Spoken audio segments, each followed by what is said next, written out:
Boa noite, pessoal. Boa noite, pessoal. Boa noite, boa noite. E a Cecília ali? Como que estamos de som? Tá tudo certo? Boa noite. Acho que vocês vão notar uma alteração no som, porque hoje nós estamos sem microfone. Boa noite, boa noite, boa noite, Cícero. Então, o nosso som vai estar um pouquinho diferente. Som ok, alguém colocou. Som ótimo. Bom, nós estamos sem Então, microfone. Falaram que o som tá ótimo, maravilha, então. Hoje é o Tudo de certo. número 76. 76. Bom, gente. Então, todos bem-vindos ao culto do Evangelho no Lar, de número 76. 76. O Galton me falou que o som tá ótimo. Ótimo. Bom, pessoal, então, para quem está acompanhando conosco no texto, nós estamos iniciando hoje o capítulo 16 do Evangelho segundo o Espiritismo. Nós estamos passando ao longo dessas 76 semanas pelo texto do Evangelho segundo o Espiritismo, trazendo comentários, e hoje nós estamos iniciando o capítulo 16. Não se pode servir a Deus e a Mamon. Quer dizer alguma coisa? Não, só vamos à prece, né? Bom, gente, então, para nós iniciarmos, nós faremos a prece e depois a gente entra propriamente no texto.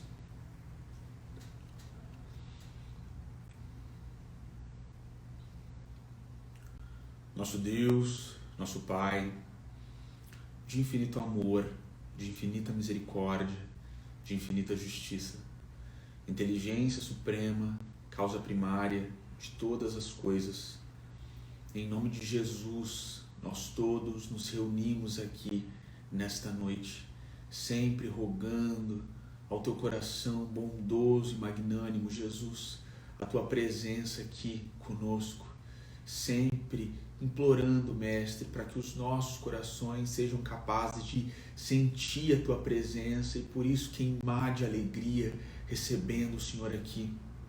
Apesar de todas as nossas falhas e da nossa grande mediocridade, Jesus, nós preparamos tudo aqui para te receber na noite de hoje e é a maior alegria do nosso coração, Mestre, quando o Senhor está conosco e nós podemos sentir a tua presença. As nossas almas anseiam por ti, Mestre, como terra seca anseia por água. Então, por misericórdia, vem estar conosco. Abençoa todos nós que estamos aqui, Jesus, sedentos pela tua água, que cura para todo sempre a nossa sede, criando nos nossos espíritos uma fonte da qual jorrará água eternamente, crendo, Jesus, que a água do Evangelho é aquilo que trará tudo aquilo de que os nossos espíritos precisam. Mas nós também reconhecemos, Jesus, as nossas necessidades materiais dessa vida e por isso nós rogamos a Ti, Mestre, para trazer a cura a quem precisa de cura, para trazer resposta a quem precisa de resposta, para trazer acalento àqueles que estão aflitos, para secar as lágrimas daqueles que choram. Se conosco, Jesus, apresenta o teu braço forte nas nossas vidas, Jesus, entra nelas e muda tudo de lugar conforme a tua santa e boa vontade. Mais uma vez, Mestre, nós encontramos aqui para estudar esse livro santo que é o Evangelho segundo o Espiritismo e te agradecer pela oportunidade de fazê-lo. Nós sabemos, Jesus, que oportunidades como esta de hoje à noite são caras aos nossos espíritos e nós nem sabemos, Jesus, mensurar o quão bem o estudo do Evangelho traz às nossas vidas, faz aos nossos espíritos e nós te agradecemos por isso, Jesus.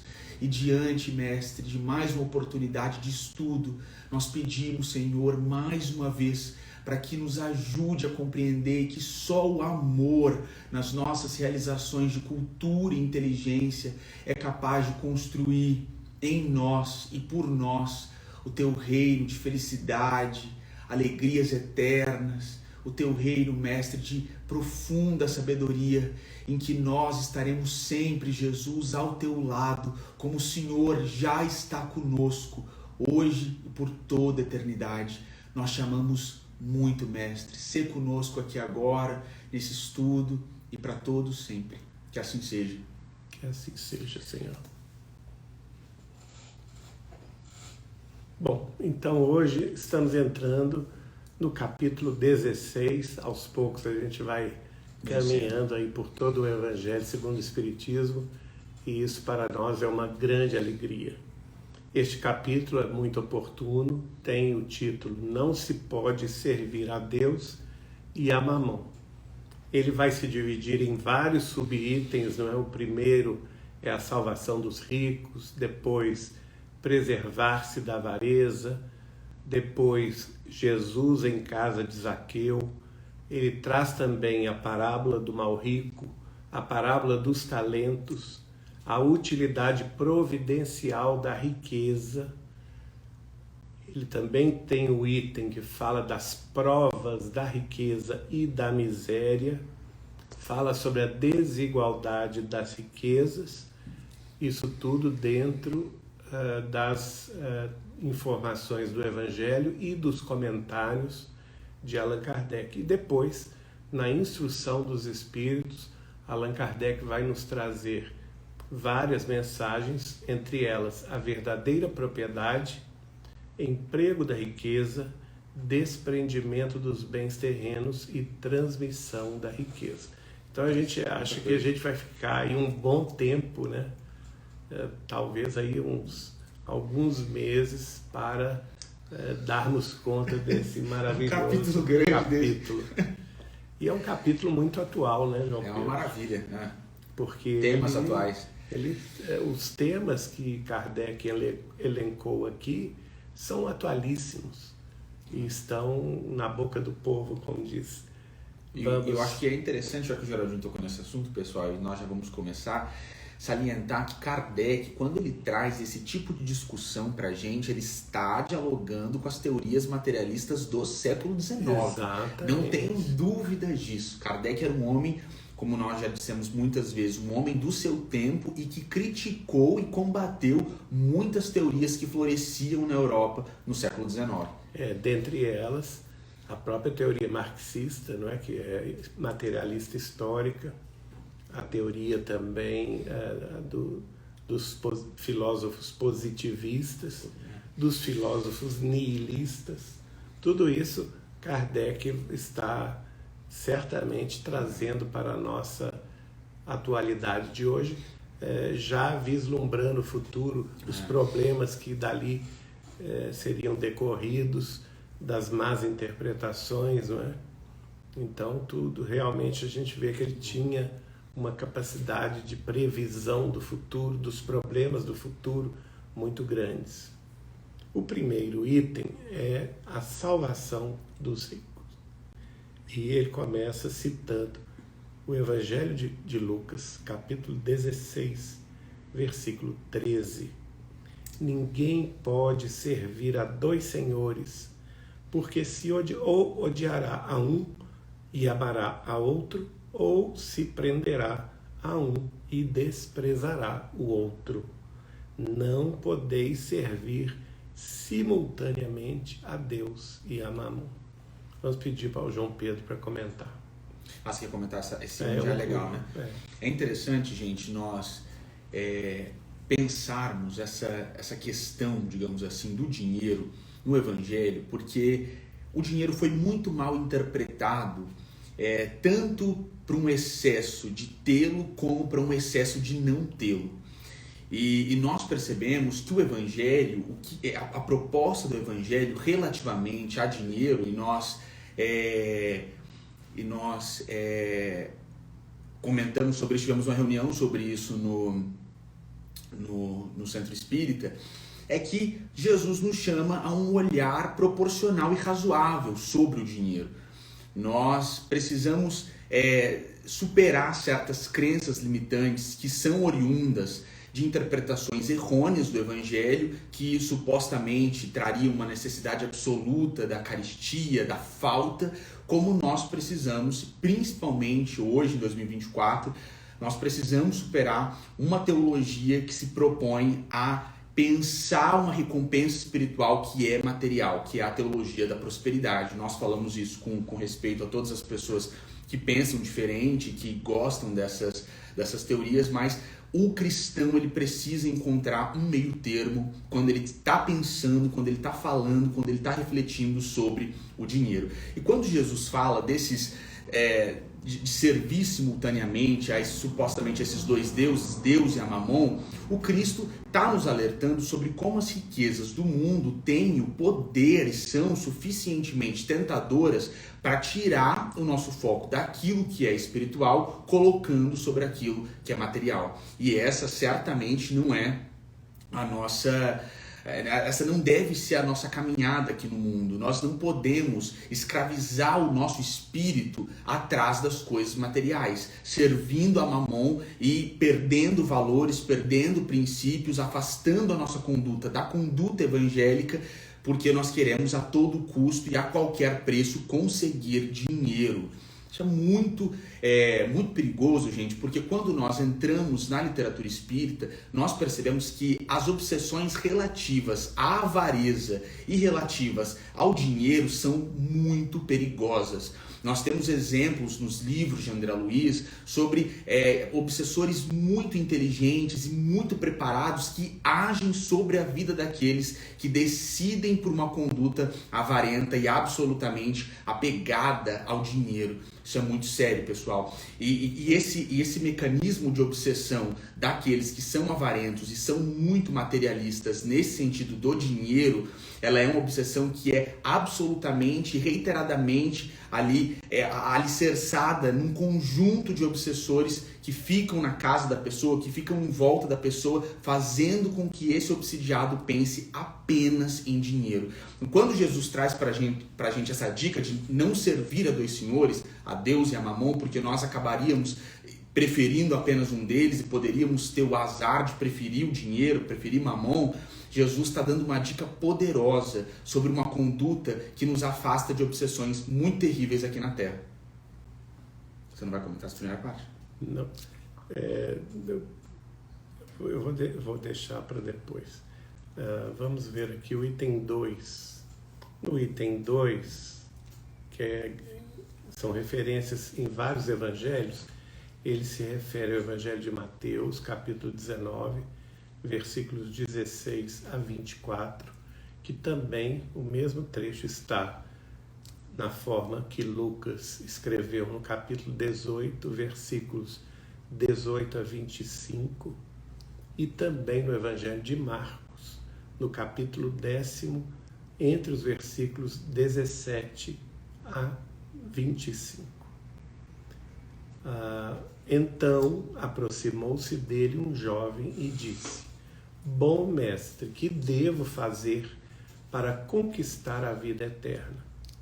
Respondeu-lhe Jesus: Por que me chamas bom? Bom só Deus o é. Se queres entrar na vida, observa os mandamentos. Que mandamentos? Retrucou o jovem.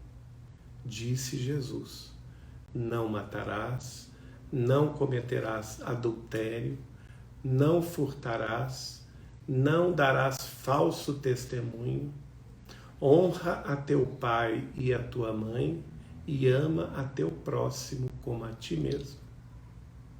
O moço lhe replicou: Tenho guardado todos esses mandamentos desde que cheguei à mocidade. O que é que ainda me falta? Disse Jesus: Se queres ser perfeito, vai, vende tudo que tens, dá-o aos pobres e terás um tesouro no céu. Depois vem e segue-me. Ouvindo essas palavras, o moço se foi todo tristonho, porque possuía grandes haveres. Jesus disse então a seus discípulos: Digo-vos em verdade que é bem difícil a um rico entrar no reino dos céus.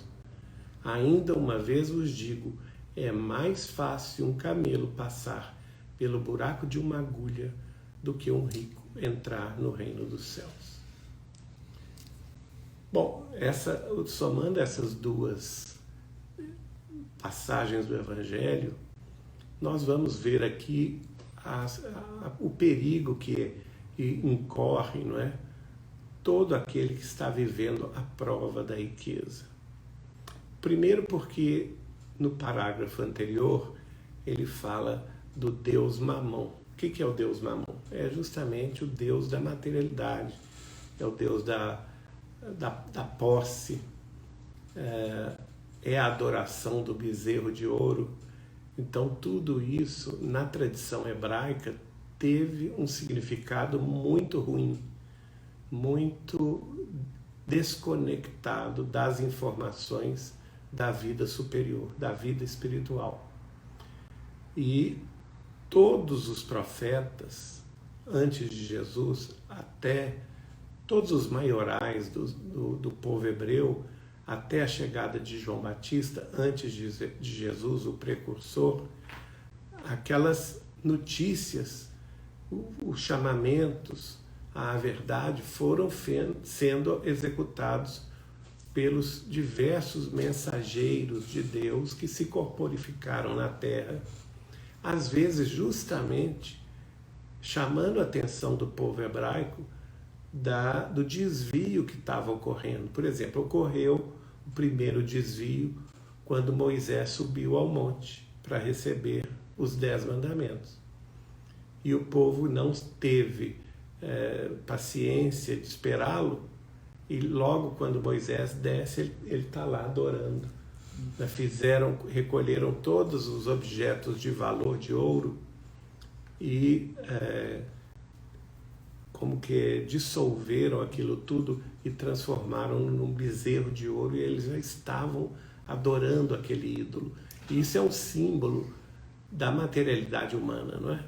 Você adorar um ídolo de pedra, de metal, ou uma imagem sem representatividade na vida espiritual. Então, começa por aí. Em outra passagem, por exemplo, Elias foi chamado à carne para combater justamente o excesso de bens, de poderes transitórios que o reino da Judéia vivia naquela época. E ele combateu vivamente isso. O próprio João Batista, né, quando primo de Jesus, o precursor da mensagem de Jesus, quando ele vem chamar o povo à verdade, na voz que clamava no deserto dos corações humanos, ele estava ali advertindo o povo de que algo muito maior estava para chegar e que era necessário que o povo não se perdesse em desvios, em vacilações, em fascinações por outros ídolos, senão a verdadeira busca da espiritualidade maior. Por isso é que não se pode ter as duas coisas ao mesmo tempo. Aí, na parábola do rico, também conhecido como do bom moço, né? Ele vai se encontrar com um jovem, ele ainda era jovem, mas que tinha uma grande fortuna grande, tinha uma tradição de ser respeitador da lei hebraica, e ele se interessou muito em saber do Cristo o que ele precisaria fazer para conquistar a vida eterna. Ele viu Jesus falando da vida eterna, prometendo a vida verdadeira, e ele se interessou: o que eu faço para conquistar a vida eterna? E é interessante que, de princípio, Jesus até recusa o título de bom que o jovem o havia chamado, né? Dizendo que bom só é Deus, mas lhe retruca: se ele seguisse todos os mandamentos, ele já estava no bom caminho. E ele pergunta quais mandamentos. Olha, ele era um moço hebraico, ele sabia quais eram os mandamentos. Aí é que está a questão, não é? Porque muitas vezes a pessoa que está comodamente numa situação confortável, ela finge não conhecer a verdade, porque para ela está muito confortável, ela tem uma posição social relevante, ela tem uma profissão que lhe dá bons rendimentos, ela tem uma rede de amigos poderosos, e ela vira o rosto ou finge não ver a necessidade em torno, não se preocupa com os que estão na miséria ou sofrendo, não se preocupa com a caridade, não é? Então finge que não sabe a verdade. Esse moço sabia a verdade. Não havia razão para que ele perguntasse a Jesus a quais mandamentos Jesus se referia. Essa pergunta dele já por si só já denunciou o seu íntimo, que ele não tinha maiores interesses espirituais. Ele estava atrás de uma fórmula material. Eu acho que esse é o ponto. Eu acho que ele, quando ele pergunta que mandamentos, ele queria mostrar para Jesus, eu já sigo. Esse formalismo judeu, eu já tô aqui, entendeu? Já tô sabendo, já tô cumprindo. Mas então me dá uma fórmula. É por isso que ele especial. fala, que mandamentos que ele queria mostrar para Jesus, eu já sigo. E ele achava que ele estava pronto para seguir Jesus, só que Jesus vai na chaga dele. Exatamente. É o que você está falando. E aí Jesus... Ele virava o olho para alguma coisa, como você disse. Ele fingia não ver, né? Porque naquela época nós tínhamos os ancenianos, os leprosos, nós já tínhamos as viúvas sem o arrimo de maridos, não é? Tem até a parábola do óbolo da viúva, que é fantástico. E Jesus naturalmente critica muitos fariseus porque eles pegavam os bens delas. Exato. Tem também a questão daqueles que eram perseguidos, não é? Os próprios, aqueles da própria comunidade judaica, entre eles que haviam as suas desavenças, né? Eles não gostavam, por exemplo, dos samaritanos, eles não gostavam, por exemplo, dos saduceus. Havia aquelas guerras intelectuais, culturais e religiosas a respeito de determinadas crenças. Tanto é que quando Jesus conta a parábola do bom samaritano, não é à toa que ele escolhe um habitante da Samaria, ou seja, um samaritano desprezado, né, desprezado pelas as restantes 11 tribos de Judá, para dar o exemplo maior de caridade. Então veja, Jesus sabia tudo isso, e naturalmente que esse jovem também sabia tudo isso. Sabia. E ele estava fazendo a chamada vista grossa, né? Eu finjo que eu não vejo o sofrimento em torno, porque eu estou bem situado no templo, né? Tem uma colocação dentro do templo judaico. O templo judaico, por exemplo, não permitia a presença de mulheres, a não ser em determinados limites.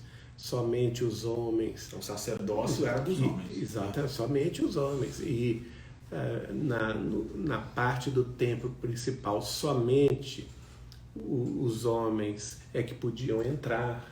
E principalmente aqueles que tinham. Quanto mais dinheiro tinham, somente eles tinham acesso, como fariseus ou como escribas, enfim, a determinados setores do templo. Né? Você sabe que a gente está no estudo Boa Nova, a gente está refletindo muito sobre Zebedeu, e tudo indica que Zebedeu tinha uma boa quantidade de dinheiro.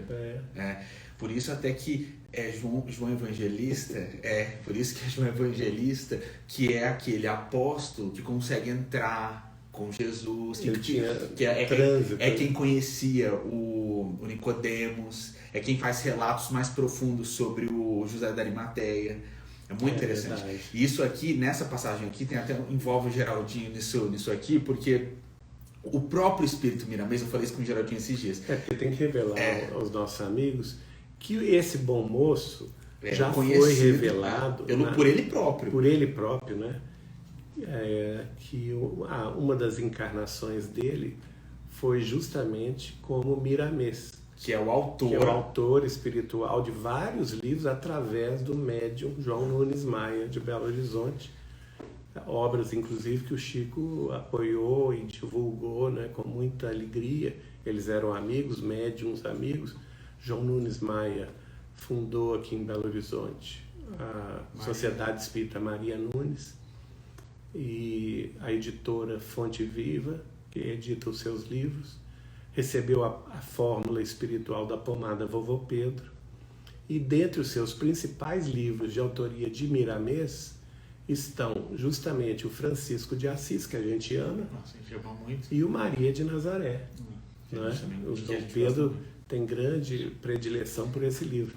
E esse espírito já, ele próprio revelou que ele, nas encarnações anteriores, fora justamente esse bom moço rico que não seguiu Jesus. O Miramês, gente, ele revela que ele é esse espírito aqui do capítulo 19 de Mateus, o bom rico, ou bom moço, como o Geraldinho trouxe. E eu falei isso para o Geraldinho, eu ficava me perguntando qual era a relação do Miramês, porque ele descreve um pouco quem ele era, qual era a relação do Miramês com o João Evangelista e, sequentemente, o Francisco de Assis, para o Miramês ter sido o autor do livro Francisco de Assis por intermédio da mediunidade do João Luiz Maia. E depois tem outra coisa, né, João Pedro? Quantos detalhes ele coloca no livro da vida de João Evangelista, que o primeiro capítulo, os primeiros capítulos do livro são dedicados, a primeira parte do livro é dedicada à vida de João Evangelista, só depois, na segunda parte, que ele entra na vida de Francisco de Assis, que a gente sabe que uma e outra personalidade encarnada são, na realidade, reencarnações de um único espírito. João Evangelista reencarnou depois como Francisco de Assis. E como que Miramês tinha tanta intimidade com ele, não é? Era a pergunta do João Pedro, como ele sabia tanta coisa? Continuando, eu me perguntava qual que era a relação entre o Miramês com o Francisco de Assis, com o João Evangelista, para ele ter todas essas informações. E aí a gente vai, e essa é a beleza da literatura espírita e do controle universal dos espíritos, como nos ensina Kardec, porque em cada obra psicografada nós vamos encontrando uma peça dos quebra-cabeças com os quais nós nos afinizamos, dos quais nós gostamos. E eu ficava com essa pergunta porque o livro Francisco de Assis, do Miramês, é um livro do qual eu gosto muito, muito emocionante. E quando eu li o livro psicografado pelo Geraldinho, o Inácio de Antioquia, eu obtive a informação por intermédio da autoria do Teóforos que o Tiago Maior, irmão do João Evangelista, após desencarnar, foi um dos mentores, talvez o principal, um grande mentor do João Evangelista no plano espiritual. Então, os filhos de Zebedeu, João Evangelista, Tiago Maior desencarna primeiro e se torna mentor na espiritualidade de João Evangelista. Encarnado. Então essa é uma peça do quebra-cabeça. E aí, gente, eu fiquei muito impressionado como a literatura espírita é amarrada, porque um dia, lendo o livro psicografado pelo Chico, de título Luz Acima, eu me deparei com um texto de autoria do Humberto de Campos, em que ele revela que o jovem rico, antes de conversar com Jesus e ter o momento mais importante da vida dele, porque foi o momento em que ele decidiu não seguir o Cristo, ele escolheu o mamon, ele escolheu o apego às riquezas, antes de falar com Jesus, o jovem rico estava conversando justamente com Tiago Maior, que é o irmão de João Evangelista e futuro mentor, né, nessa mesma encarnação de João Evangelista no plano espiritual. É aí que eu entendi a relação dos três lendo essas três obras. E quando nós fazemos uma análise da vida de Zebedeu no Evangelho e nos outros livros da Seara Mediúnica de Chico Xavier, Zebedeu, muito conhecido pai de João Evangelista e pai de Tiago Maior, marido da conhecida Salomé, a gente começa a entender e nós conseguimos inferir que Zebedeu tinha uma quantidade significativa de dinheiro, porque o Evangelho fala pra gente que Zebedeu tinha servos, então ele não era um pescador qualquer, ele tinha pescadores que trabalhavam para ele naquele ramo que era o negócio de Zebedeu, que era a pesca. Um dos filhos de Zebedeu, nós vemos Tiago Maior conversando com o jovem rico, o ícone da riqueza na juventude do Evangelho. Então, possivelmente, eles caminhavam nas mesmas sendas, caminhavam no mesmo nível, talvez, social, nas mesmas, digamos assim, salas sociais daquele período histórico. por conta de talvez terem, se não a mesma situação financeira, uma situação financeira mais aproximada. E quando nós vamos para os últimos capítulos do Evangelho, e principalmente admitindo o Evangelho de João Evangelista, o Evangelho de João, nós percebemos que João Evangelista tinha muitas relações com as pessoas do Sinédrio. E isso, gente, ter relações com o Sinédrio era um privilégio de quem tinha dinheiro. E possivelmente João Evangelista tinha essas conexões porque o pai dele tinha uma quantidade de dinheiro maior do que a gente imagina. É interessante, né, João Pedro, porque até nessa série famosa, The Chosen, que eles abordam a vida assim mais na intimidade de Zebedeu, de Salomé, pais de João Evangelista e de Tiago, tem até uma parte lá que eu achei muito interessante, que ele mostra que ele tinha vários barcos comissionados, né? Ele alugava os barcos de pesca e usufruía a renda desses barcos, e depois ele decide vender tudo para investir como empresário na produção de olivas, de azeite de oliva. Ele era empreendedor. Ele era um empreendedor, sem dúvida nenhuma. E como a gente sabe que a concordância universal do ensino dos espíritos, ela não se restringe aos médiuns psicógrafos, né? Nós temos que pensar também que essa concordância universal do ensino dos espíritos inspira, às vezes, teatrólogos, cineastas, editores, produtores de cinema, para que eles coloquem na tela. E está em todas as religiões, com certeza. A parte da verdade, não é que eles têm possibilidade de acessar. E nós, quando vimos essa série, a gente ficou impressionado com isso, mostrando aí que tem sentido essa linha de raciocínio, que Zebedeu era e de fato tinha muitos recursos materiais, e a conversa dele com Jesus está muito bem expressa, muito bem registrada pelo espírito de Humberto de Campos no livro Boa Nova. Se vocês forem lá no livro, que eu recomendo a todos, para mim é o livro preferido meu de Chico Xavier, o Boa Nova. Eu coloco Boa Nova como meu número 1. Depois vem os outros, que eu gosto muito, feito o Paulo Estevão, A Caminho da Luz, o Evolução em Dois Mundos, mas para mim o Boa Nova é o número 1. E quem for ver o capítulo de Zebedeu, que é o capítulo 4, né? Nós vamos ver que ele está entristecido justamente porque ele tem ele não compreende a proposta do Cristo. Né? Mas a conversa de Zebedeu, gente, leiam o capítulo 4 do Boa Nova, que a conversa do Zebedeu com Jesus mostra que ele era um espírito bem, digamos assim, não vou falar super evoluído, mas um espírito com um coração, vamos usar essa palavra, um espírito com um coração bastante voltado à causa cristã. Ele tinha um coração bem quebrantado e muito sedento de Deus, com muita honestidade. Mas ainda vacilante. Vacilante, mas ele tinha, dentro do judaísmo, ele tinha essa ânsia honesta por Deus, que eu acho que é a beleza de Zebedeu. Porque Jesus, gente, quando Jesus está no madeiro, na cruz, Jesus sente saudade da casa de Zebedeu. Isso é muita coisa, essa afirmação que a gente tem na literatura espírita, do Cristo sentindo, no momento da cruz, sentindo saudade de estar na casa de Zebedeu, é muita coisa. É algo muito bonito. E só para a gente arrematar aqui, como o Geraldinho estava falando, nesse contexto de Zebedeu, um outro momento que mostra como a família de Zebedeu tinha um olhar de alguém que talvez esteja um tanto quanto acostumado com lugares no mundo, com bons lugares, é quando Salomé ajoelha diante do Cristo e pede para que no reino... explicando, né? A esposa de Zebedeu, Salomé, mãe de João Evangelista e mãe de Tiago.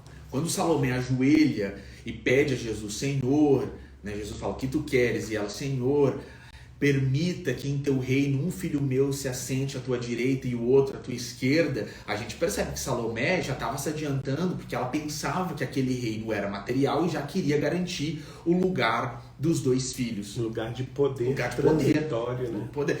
Vejam que ela entendia que a família dela merecia e cabia naquele lugar. E eu não falei isso, mas quando a gente tiver um tempinho, a gente quer fazer um estudo, que isso que o Geraldinho falou é muito interessante, nós queremos fazer um estudo sobre todos os momentos em que a série The Chosen confirma a literatura espírita, que isso é muito legal, gente. Até parece que eles leram Boa Nova. Até parece que eles leram Boa Nova em alguns momentos. Claro que há momentos em que eles contradizem tanto certos detalhes do próprio Evangelho como detalhes da literatura espírita. Um deles, sobre o qual nós conversamos muito, Maria Madalena não teve aquele retrocesso, ela não voltou atrás e foi para aquele bar. A partir do momento que ela seguiu com o Cristo, ela não voltou atrás. Então a série, nesse ponto, contradiz a doutrina espírita, mas em muitos outros pontos a série confirma os textos de Chico e parece, como o Geraldinho falou, que os produtores leram a obra psicografada. Eu quero crer que é mesmo o controle geral. O controle universal do ensino dos espíritos, né? Que a verdade, ela sopra onde ela quer. O espírito sopra. Inclusive, né, Nicodemo sendo relatado por João Evangelista aí nessa parte. Exato. Então é muito bacana isso, né? Essa ligação do espírito de Miramês, que foi justamente o bom rico, o jovem rico, que nessa ocasião não teve forças para vencer em si mesmo o apego à sua posição social, ao seu conforto material, às suas riquezas temporárias, né? Ele queria, na realidade, uma fórmula mágica com que ele pudesse ascender no paraíso, ao paraíso ou à vida eterna, como ele diz aí, né? Perguntando a Jesus. Mas Jesus, que lhe conhecia o íntimo, não é? É bem interessante, porque o moço vai lhe dizer o seguinte. Aqui. Mas antes, vamos ler aqui. Antes, quando Jesus, então, fala todos os mandamentos, ele diz a Jesus: tenho guardado todos esses mandamentos desde que cheguei à mocidade. O que é que ainda me falta? Aí é uma posição até de um certo orgulho. É isso que eu penso. Eu acho que ele achava mesmo que ele estava pronto. Ele estava pronto. É uma certa vaidade. Uma certa vaidade. Daqueles que acham que seguem a pureza de uma forma muito estrita, não é? E que não caíram, não se pecado, desviaram, que não tem defeitos, que não tem pecado, que são seguidores de todos os preceitos da religião, não é? E muitas vezes eles são hipócritas, a verdade é essa. Porque embora Jesus não lhe tenha dito isto na cara, porque Jesus tinha também misericórdia, Jesus sabia que no futuro ele seria um grande seguidor, não é?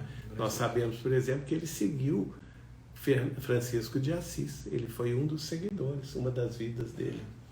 Não é? Ele participou do movimento franciscano. Então, em vidas posteriores. E depois disso, no século XVI, ele já vem para o Brasil com Miramês. Interessante mesmo. E Miramês, que era espanhol, ele navegador, para o Brasil, navegador.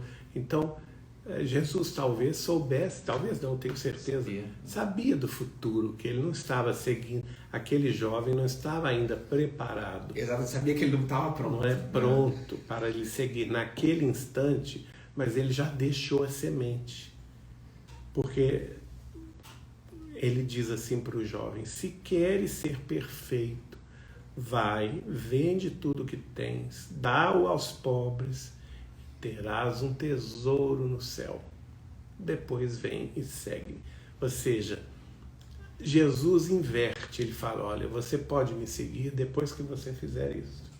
Mas por que Jesus fala isso? E não falou isso com os outros, por exemplo?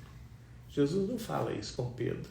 Porque essa era uma chave do espírito do jovem rico. Exatamente.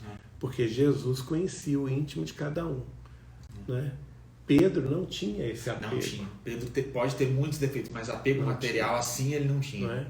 Outros, por exemplo, que eram também ricos, Mateus, o levita. Pois aí deixou tudo. Jesus fala: segue-me, Mateus, deixa o banco da coletoria e vai com Jesus. E deixa a posição e vai. Ele já chama, segue. Por que ele chama Mateus sem falar nada com Mateus? Exatamente. Como ele falou aqui com o jovem rico, né? Não, primeiro você vai, ele detalha, você pega tudo que você tem, vende tudo que você tem, distribua aos pobres e depois vem e me segue. Não, com Mateus ele não fala isso. Ele simplesmente vem e segue-me. E Mateus o seguiu. Imediatamente. Olha que beleza.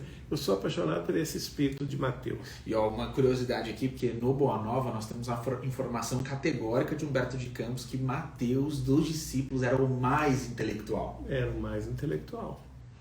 Então vejam, né? Tem as suas nuances. Nós sabemos que Judas também era rico, porque ele era de uma família de comerciantes, né? E no entanto ele segue Jesus. Jesus aceita Judas dentre o seu colégio de seguidores mais íntimos, dentre os 12, que é um privilégio, né? Judas é muito interessante. Apesar de ter falhado depois, mas ele foi chamado. E o Jesus não chamou o jovem rico. Por quê? Porque Jesus conhecia o íntimo desse espírito que ainda estava apegado à matéria. O que você acha, João? Eu concordo totalmente com o que o Geraldinho estava falando, e quando o jovem rico traz essa proposição, o que me falta, quando ele pergunta dessa forma, eu entendo que ele achava assim que ele estava pronto. E os judeus tiveram esse grande problema de achar que a salvação era um checklist formal, que você ia cumprir certas formalidades e você por isso teria o céu. Isso é um grande engano, gente. E outras igrejas cristãs na atualidade também fazem isso. Muito, com todo respeito, mas isso acontece até hoje. E é interessante nós percebermos que nos relatos de João, lá no capítulo 4, quando Jesus conversa com aquela samaritana e ela entra nesse formalismo, os judeus falam que Jerusalém é o lugar correto de adorar. Mas nós não temos esse monte, nós adoramos aqui. Jesus fala para ela: Deus procura aqueles que o adorarão em espírito e em verdade, porque Deus é espírito. Então esse formalismo, gente, no qual os judeus acreditaram tanto por tantos anos, é uma grande cilada. O nosso amor a Deus, a nossa adoração a Deus e o nosso trabalho cristão não pode se apegar a fórmulas quase que de um modo supersticioso, como se a fórmula fosse o cumprimento de algo imprescindível nesse estágio evolutivo em que nós estamos. Isso não é verdade. E não é verdade. Não adianta. Não adianta. A gente precisa respeitar as pessoas, mas não é por aí, não é esse caminho que nós percorreremos para chegar até Deus. Não é.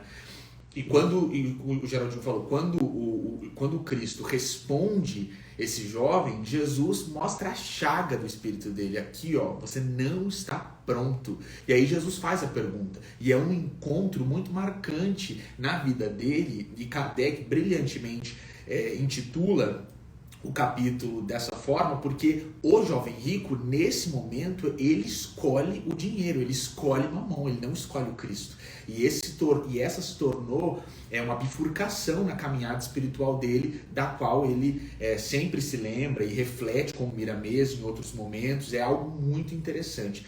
Agora, eu acho que quando a gente desce um pouquinho mais, e aí indo aqui para o final desse texto, e a gente vê o Cristo falando, explicando para os discípulos sobre ser mais fácil um camelo passar pelo buraco de uma agulha do que um rico entrar no reino dos céus, nesse momento aqui nós temos uma passagem bíblica que foi muito mal interpretada. E aí, mais uma vez, nós falamos isso com todo respeito, principalmente à Igreja Católica. Mas não pode haver um juízo de valor axiomático de sim ou de não, de bom ou de ruim sobre o dinheiro. O dinheiro como talento espiritual, como uma prova, como o Geraldinho falou, de acordo com as informações que os espíritos nos trazem no livro dos espíritos, o dinheiro é uma prova e o dinheiro é neutro. O que nós fazemos dele é que vai trazer um sentido bom ou ruim a esse talento, lembrando aí o capítulo 25 de Mateus, que nós recebemos de Deus. Exatamente. E aí, um pouco antes disso que você falou, e também tem outra questão, só voltando ao que você falou, que existe essa controvérsia sobre a palavra camelo. Mas Kardec não entra nisso. Kardec não entra nisso, mas os pesquisadores mais modernos dizem isso, que a mesma palavra também significava corda. E provavelmente Jesus a tenha proferido com esse significado, porque nós sabemos que no buraco da agulha entra uma linha, mas não entra uma corda. Seria mais, vamos dizer assim, palatável. Eu acho que... Eu concordo com o Geraldinho que é uma grande corrente, inclusive na teologia, que discute essa passagem. Kardec não entra nisso, eu acho, por algum motivo. E eu acho que Jesus, ele era dado a usar figuras muito contrastantes, fortes, para ensinar o povo. Então, por mais que exista essa discussão na teologia e doutrinariamente falando, eu acho que a figura de um camelo não passar pelo buraco de uma agulha, ela tem muita consonância com as imagens fortes que o Cristo utilizava. Então tá bom. Mas vamos aqui a essa questão que eu acho importantíssimo no relato evangélico, que é o seguinte: quando o moço ouve Jesus falando que ele teria que voltar para a casa dele, vender tudo que tinha, distribuir aos pobres, para depois voltar e segui-lo, olha o que os evangelistas dizem. Ouvindo essas palavras, o moço se foi todo tristonho, porque possuía grandes haveres. Ora, ele não estava tristonho porque ele possuía grandes haveres. Ele estava tristonho porque ele tinha apego a esses grandes haveres. E ele não estava disposto a abrir mão deles. Ponto final. Não é? Então, é por isso que Jesus, então, vai aos seus discípulos, que provavelmente estavam do lado ali ouvindo aquela conversa, e quem sabe ali estava Tiago e João também, né? A gente não sabe. E diz essa frase aí, que virou um lema, não é? É mais fácil, em verdade vos digo que é bem difícil a um rico entrar no reino dos céus. Então isso é muito curioso, porque a gente vê que é uma provação muito difícil. Aliás, nesse capítulo aqui, mais à frente, a gente não vai discutir isso hoje, mas o próprio Kardec, quando ele vai comentar esses problemas todos da desigualdade, das riquezas, da existência de classes ricas e de classes miseráveis, o próprio Kardec propõe que tanto a miséria quanto a riqueza são provas de dificuldades semelhantes. E lembrando, isso que o Geraldinho falou é muito importante, gente, porque Kardec está retomando um conceito que foi disposto pelos espíritos no livro dos espíritos. Porque Kardec pergunta categoricamente aos espíritos o que é mais difícil, qual prova é mais difícil, da miséria ou da riqueza. E os espíritos falam, ou da riqueza. E os espíritos afirmam que elas são equivalentes. Então, realmente, a gente precisa olhar para a riqueza como algo que fala muito alto a matéria, que pode fazer o espírito cair em absoluta perdição em uma encarnação. É muito duro. E aqui, já terminando a leitura desses trechos, e como o horário já vai avançado, nós não vamos entrar no segundo subitem, que ficará para a semana que vem, chama-se preservar-se da avareza. Mas aqui eu quero trazer um exemplo que foi justamente o contrário. Um exemplo que nós tivemos do nosso Chico Xavier. Não é? Em primeiro lugar, todos vocês sabem que Chico Xavier não era rico. Ao contrário, ele estava na provação da quase miséria. Ele não era também miserável, mas era um jovem pobre. Como jovem. A mãe já tinha desencarnado. A família era numerosa, a maioria deles, né, na década de 20, 30 estava desempregado. Nós temos que nos lembrar que nessa época o mundo viveu uma crise muito aguda, não é? A partir das dificuldades do final da década de 20, no século 20, e o início da década de 30, que foi levar, inclusive, a humanidade à Segunda Grande Guerra Mundial. Não é? Então, nós temos que imaginar o contexto no qual Chico Xavier e sua família viviam numa cidade pequenina do interior de Minas Gerais, que era Pedro Leopoldo, né? Bastante pobrezinho. No entanto, apesar da sua juventude, aos 17 anos de idade, ele tinha se convertido ao espiritismo aproximação de um casal espírita de Belo Horizonte, no dia 7 de maio de 1927, e 2 meses depois, no dia 8 de julho de 1927, ele tinha recebido a primeira mensagem psicografada assinada por um espírito amigo. Não é? Então ele começou a tarefa do esclarecimento. A tarefa do esclarecimento, tudo indica, pelos estudos que a gente faz, e tudo, até pela psicologia do assunto, é mais fácil você trabalhar para instruir alguém. Com certeza. Não é? Bem mais fácil. Porque basta a pessoa se preparar. Ela estuda.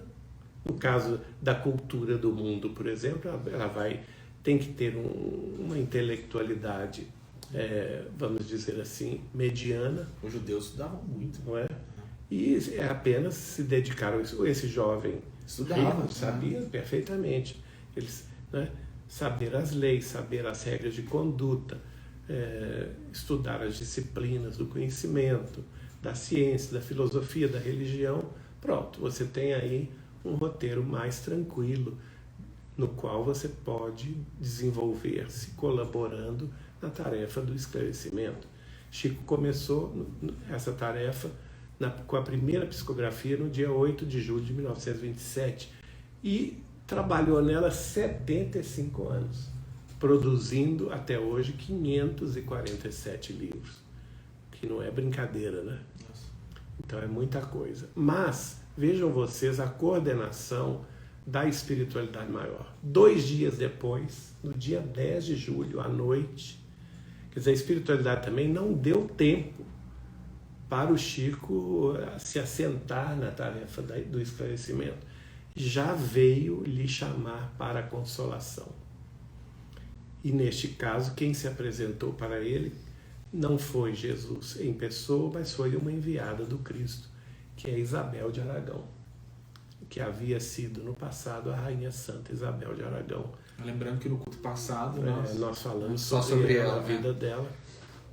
Nos nossos Instagrams também, tudo aí, no YouTube, temos notícias a respeito. Na última reunião de terça-feira também tá no YouTube. Está no YouTube. Essa ainda não está. Vai estar amanhã. É verdade, ela vai para o YouTube. Vai estar na segunda. A reunião que fizemos na terça vai estar no YouTube na segunda-feira. Enfim, mas quem quiser conhecer, essa história é muito importante. Mas o que eu quero dizer é o seguinte: nesse dia aparece para Chico Isabel de Aragão. Ele não sabia quem era, ele até a confunde inicialmente, ele me contou isso como Nossa Senhora, tal era a beleza da irradiação de luz que ela emitia, e ela simplesmente convoca o Chico: Francisco, venho em nome de Nosso Senhor lhe pedir que distribua pães com os pobres nossos irmãos.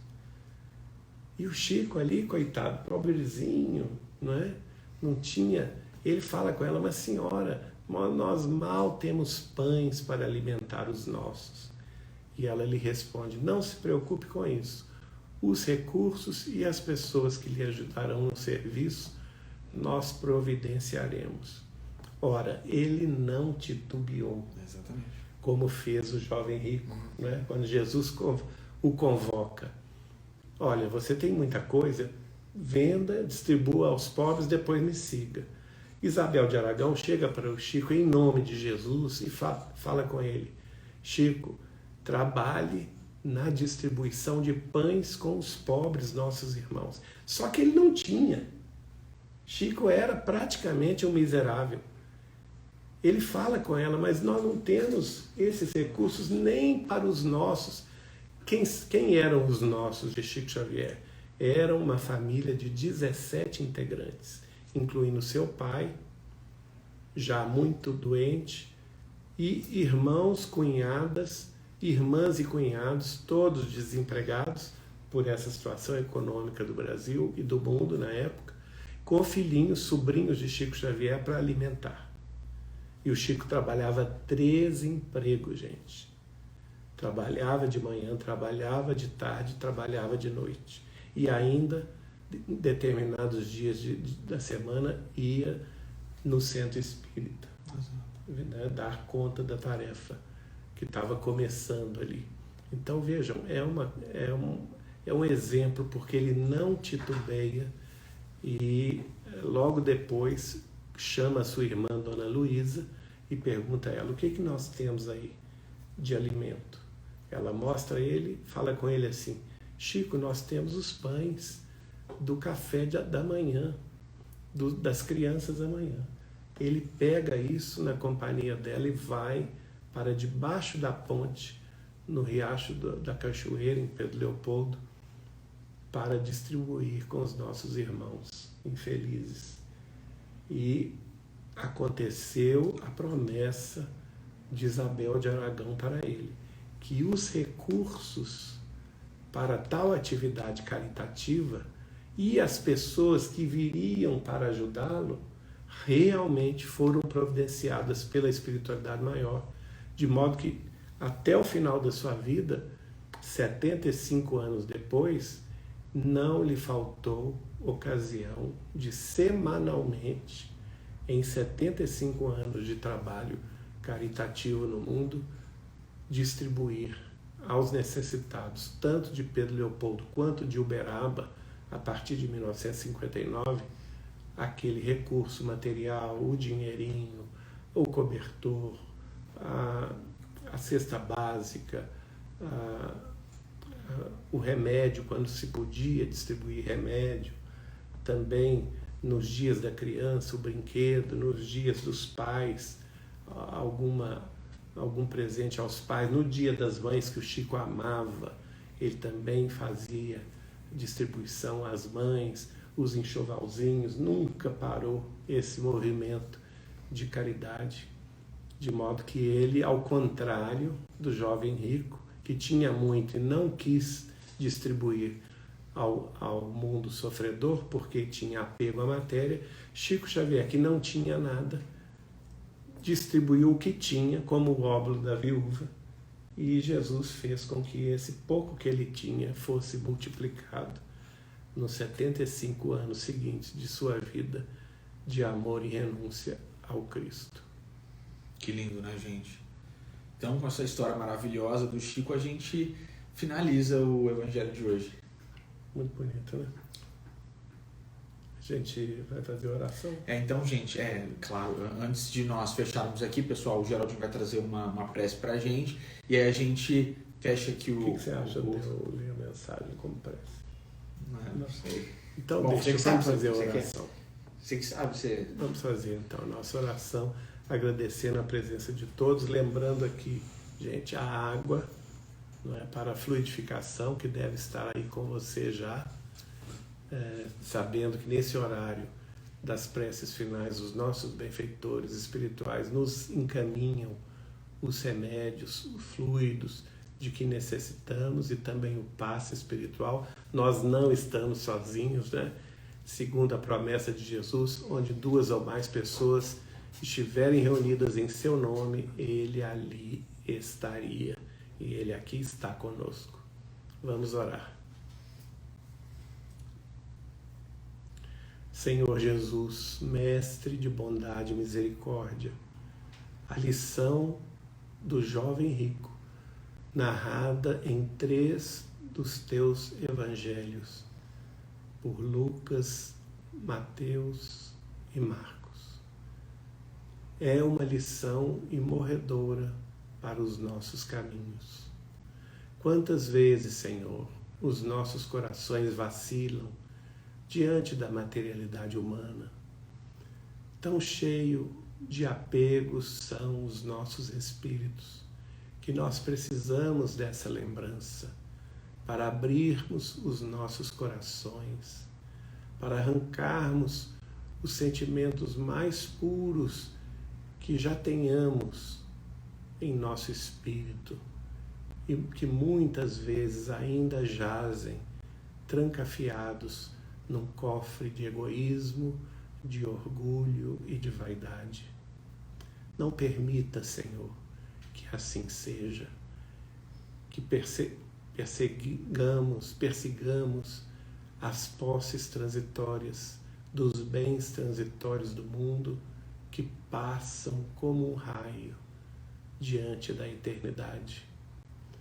Faze com que todos nós amealhemos os tesouros do Espírito imortal e não os tesouros perecíveis que a traça pode roer, que os ladrões podem roubar ou que a ferrugem possa corroer. Ao contrário, estimula-nos, dando-nos, enfim, a real dimensão do que são os tesouros da vida verdadeira, da vida real, da imortalidade gloriosa, da espiritualidade superior. Faze com que todos nós possamos abrir mentes e corações para esses novos horizontes do viver espiritual, sabendo nós já de antemão que este dia está chegando, o dia em que te adoraremos em espírito e em verdade. Em espírito, porque em nosso próprio espírito e em nossa própria consciência estamos erigindo o altar da nossa crença. A crença em Deus Pai Todo-Poderoso e em Ti, Jesus, nosso Mestre e Senhor. E em verdade, porque para que esta crença seja efetiva e seja verdadeira, é necessário que ela se distribua aos irmãos necessitados do caminho. No caminho da necessidade que está à nossa volta, encontraremos muitos estropiados, muitos coxos, muitos dementados, muitos tristes, sobrecarregados e aflitos, tão ávidos por receber um copo da água viva de teu amor, que lhes descendente a sede de espírito imortal, e tão ávidos da fome do pão da vida que és para nós, que nos alimenta para a vida eterna. Então permita-nos, Senhor, que nos façamos instrumentos de tuas mãos, de teu coração e de tua luz, para o conforto desses corações, os corações dos nossos irmãos, teus amigos, Senhor, que esperam de nós um pouco de abraço, um pouco de alegria, um pouco do nosso sorriso, da nossa fraternidade pura e simples, da solidariedade cristã que nos irmana a todos num grande ideal, num grande abraço, junto contigo, junto com Maria Santíssima e os teus iluminados mensageiros celestes. E que assim, Senhor, em nome de Deus, assim seja. Assim seja. Graças a Deus. Bom, gente, então com essa prece maravilhosa do Geraldinho, nós encerramos aqui o culto de hoje. Nós nos encontramos aqui na semana que vem, na quinta-feira que vem, às 8h30, tá? Abração. Beijo no coração, pessoal.